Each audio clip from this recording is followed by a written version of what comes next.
Are you threatening me? Have you ever been online and you've ever had a communication with someone and you're talking to them and they respond to you and you think they're threatening you? Or maybe you've said something to someone and they totally misunderstood what you said and now they think you're threatening them. Well, today I want to go through exactly that issue. Let's say you end up having some type of online communication with people. How do you know if what you said is an actual threat or not a threat? Should you be arrested for it? Is that stalking? Is it an actual crime? How do you know if they were serious or if it was a joke? In fact, where do you draw the line?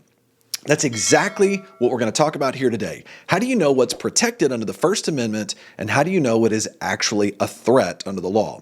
And in fact, the United States Supreme Court just made a really important decision that just came out recently that addressed exactly this issue. This is going to affect big time in every state, issues related to stalking charges, harassment charges, and whether someone, particularly online, whether what they were doing was a true threat or not. All right, so what is necessary for speech to constitute a true threat? That was the issue that was decided by the United States Supreme Court in Counterman versus Colorado. So by a vote of 7-2, just to go through this with you, I'm going to do a deep dive on this and I analyze this for you. By a vote of 7-2, the United States Supreme Court ruled that the First Amendment requires that in order to prosecute someone for what is a, quote, true threat online of violence, the government must show that the defendant had some subjective understanding, some type of subjective understanding of the threatening nature of his statements. In fact, I'm going to give you the non-lawyer language on this, just as a quick summary. Essentially, what this means is this. It means online messages and posts that are made through the internet they must be made with a conscious knowledge that they could be perceived as threats in order for those communications to be prosecuted as a crime. That's really the new standard under the Supreme Court's ruling in Counterman versus Colorado. Now, let's go over the facts of the case, because how does any of this make any sense unless we talk about what the facts of the case were in Counterman? So one of the things we see is this gentleman by the name of Billy Counterman, he was actually prosecuted, convicted, and sentenced to 4.5 years in the state of Colorado for stalking a local female musician. All right, so here's what happened. Under Colorado law, here's what stalking says. Under the stalking law in Colorado, it makes any form of communication with another person in a manner that would cause a reasonable person to suffer serious mental or emotional distress that would constitute stalking. Okay. Now, as an example, I'm going to give you an example of Texas law, because laws can vary in terms how they spell out this type of crime. But under Texas law, Penal Code 42.072, a person commits an offense if on more than one occasion and pursuant to a course or scheme of conduct directed at a specific person knowingly engages in conduct that a stalker knew or reasonably should have known the victim will view as threatening, causes fear, and would cause a reasonable person to fear. All right. Now, there's some differences in language there, but they're similar in terms of what they're trying to protect. Now, over the course of 2 years, here's what happened, though. Let's get into the facts of what the Supreme Court said was protected by the First Amendment. Over a course of 2 years, Counterman sent the woman direct messages on Facebook in which he had suggested that he had seen her driving and made comments such as "die" and using expletives that she should just blank off permanently, is what he said. The woman told a family member that she was extremely scared, very upset, and really concerned about what he might do if he tracks her down. Lower courts in Colorado upheld Counterman's conviction, and they ruled that the appropriate test for the Counterman statement, whether it qualified as a true threat or not. How do you know if it's a true threat? Well, they claimed that it's only based upon whether a reasonable person would regard that statement as a threat of violence. So they wanted to use the reasonable person standard. Basically, would a reasonable person think that's offensive and threatening? If it is, then that's how we should view it. But the Supreme Court decided whether the speaker must subjectively know or intend the threatening nature of the statement, or whether the reasonable person being offended is enough by itself. So two different options here. One is having a reasonable person inferring what they hear, and if they believe that it's offensive or in this case threatening, that's enough. On the other end of the spectrum is, did the individual making the statement have to have some type of subjective intent in making that statement? Two different ways of looking at this, okay?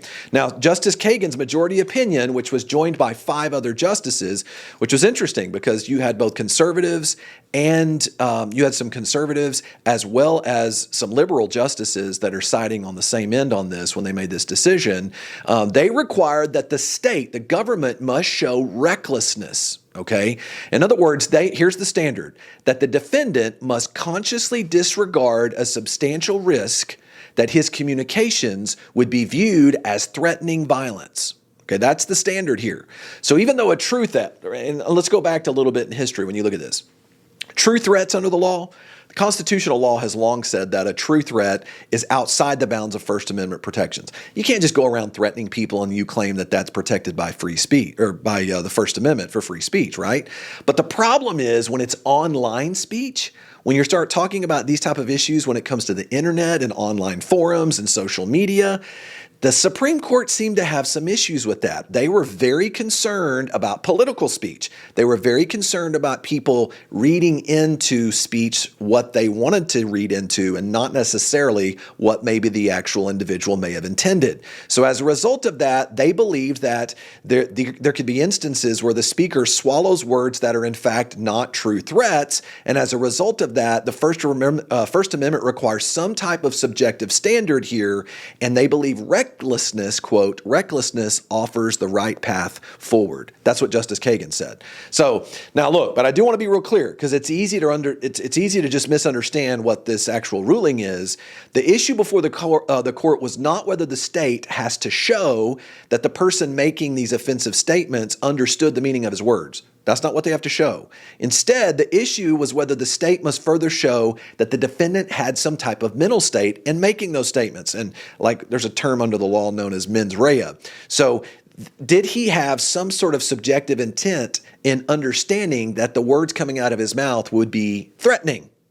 That's really the standard here that you find under this. So in other words, prosecutors had to prove that this Colorado man who sent these disturbing messages to the singer-songwriter acted recklessly in causing emotional harm. So he had to recognize that it could have caused that and then acted in conscious disregard of that risk.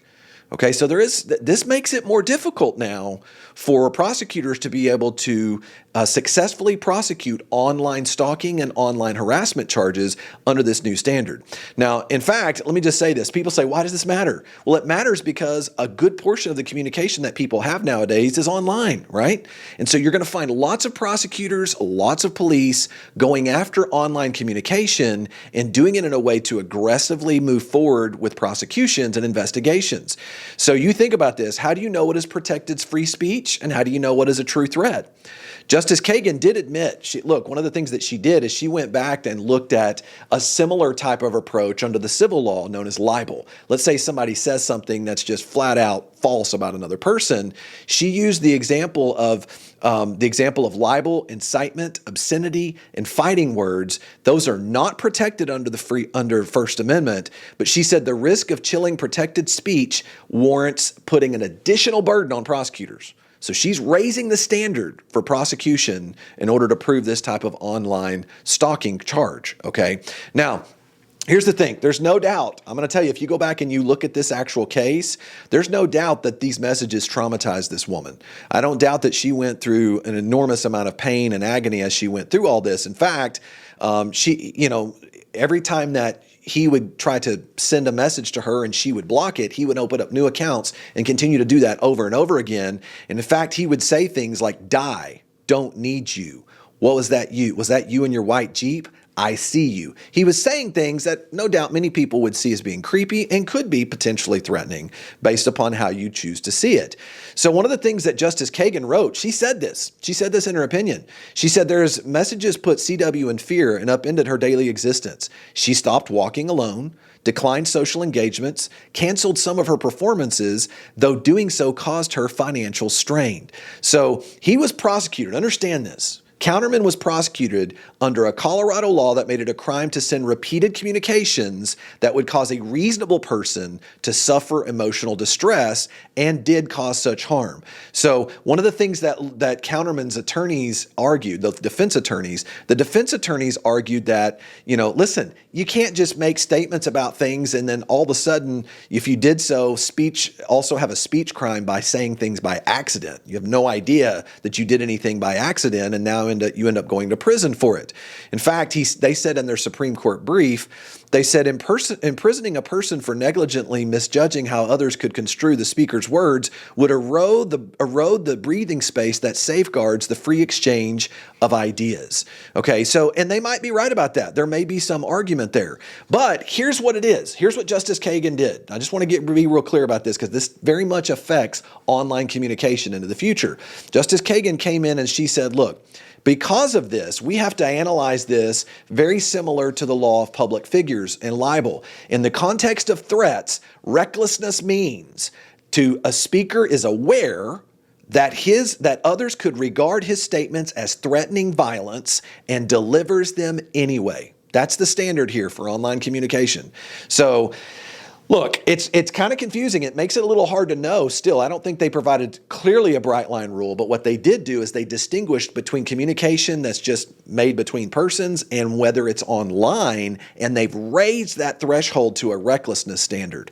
So one of the things that we see is, we think about this for a second, the person making the posts or sending the direct messages must now act recklessly, and the state must show that the defendant consciously disregarded a substantial risk that his communications would be viewed as threatening violence. So, look, the court wants people to be able to, for the most part, speak freely on the internet. And I think that's what they saw here was being at stake. And so putting bans on people being able to have this type of communication between one another, whether it be on the internet or social media, they're afraid that it would chill speech, is essentially what it says. And I'm going to tell you, there were a lot of people who came out in favor of this. You had like the ACLU, you had the Electronic Frontier Foundation. They all came forward saying this is exactly what we need on the internet. But then you had some other groups that came forward. In fact, the Washington Post did a story about this recently after the decision was made, basically saying that the victims of cyberstalking are left with no remedy here. In fact, one of the things that they said, it is advocates for cybercrime victims argued that this ruling itself could quell free speech online and by making people afraid to participate and be visible in society. So I think it depends on how you come down on this issue. Obviously, it could also negatively affect women in certain situations more than men, based upon how that might move forward and someone's interpretation of that communication back and forth online. In fact, there's been some people that have come out very boldly. Mary Ann Franks, a law professor at the University of Miami, she said that the Supreme Court's decision is basically tantamount to allowing stalking to now be free speech and protected by the First Amendment if the stalker genuinely feels his actions are non-threatening. In other words, her argument is, look, the more delusional the stalker is, the more protected they are, because they don't think subjectively what they're saying is going to be threatening. So as a result of that, maybe they're not acting recklessly. In fact, another attorney, David Brody, he came out and said that it's more difficult. He believes that now this reckless standard will make it more difficult to prosecute online harassment and other attacks that intimidate people from participating in public life. So here's the thing. Here's the big issue. I mean, if you look at this, the Supreme Court, it wasn't a close decision. I mean, you're talking about 7-2. They came down pretty definitively on this by raising the standard. Online communication under this standard appears to be more protected. And my question for you is, what do you think about this? Does this seem to make sense? Does it seem like there should be more protection on the First Amendment side, or should people be coming down more on protecting others on the cybercrime side or the cyber stalking side of things because of what people might be able to do online? I think we'll learn more as new cases are decided under this standard, but one of the things we know absolutely for certain is that it raises the threshold to prosecute citizens for stalking by requiring a subjective recklessness standard in the communication. My opinion, here's why I think this went down. I think the Supreme Court was concerned more about the chilling effect it would have on political speech than it had to do with anything else. They didn't want this to turn into people being prosecuted by Biden for things that Trump has said, or Trump for the things that Biden has said, or both sides on the Republicans or the Democrats. They didn't want those sort of prosecutions to come about because of these types of laws. But I think they also were trying to do everything they could to protect political speech under the First Amendment. So it was a tough decision. There was no clear delineation. A lot of times you expect conservatives to come under the conservative camp, liberals to come on the liberal camp. You had a mixed bag here of who was on each side based upon the majority and the dissent. Okay, so one thing we do know, the government will have to tread lightly, and they'll have a much more difficult time prosecuting citizens for online stalking and online harassment. Tell me your thoughts. Be interested in your comments on this.